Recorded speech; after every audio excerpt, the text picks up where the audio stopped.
Greetings and welcome to our midweek offering of our weekly devotionals. We're moving right along through our look at a passage in Paul's letter to the Ephesians.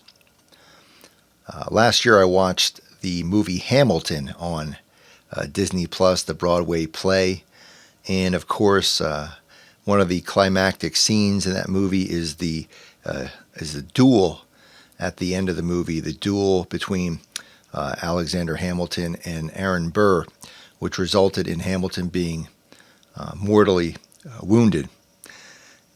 And it strikes me as odd that in a fledgling democracy that we were creating at that time, writing a document in which we spoke of we the people, a group of people together forming a new nation, that disputes would be settled by individual duels still at that time between two individuals.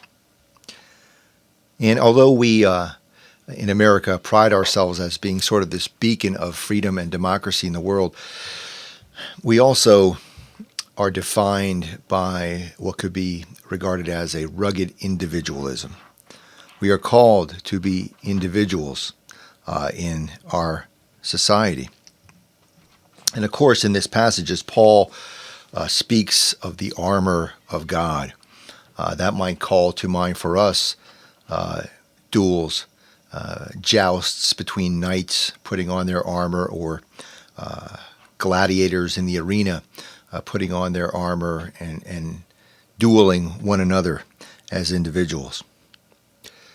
But as we read through this passage, we notice that Paul speaks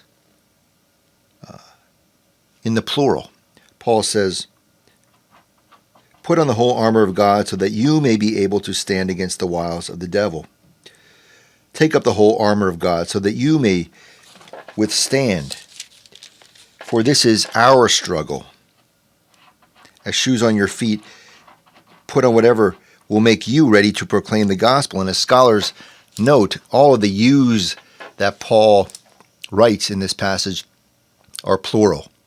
Paul is not writing to individuals, but Paul is writing to a community.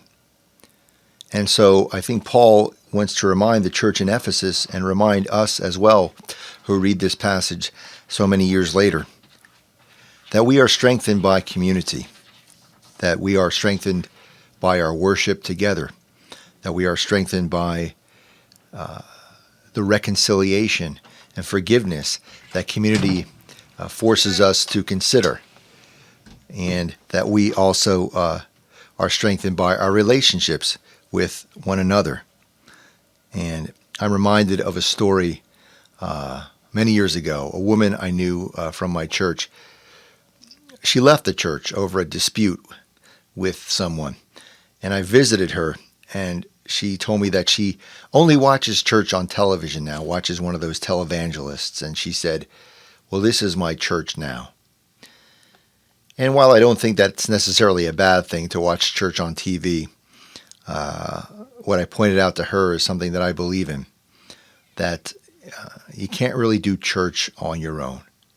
Church is always about us, one another, about community, and about the strength that we are given and that we receive through being with one another. Amen.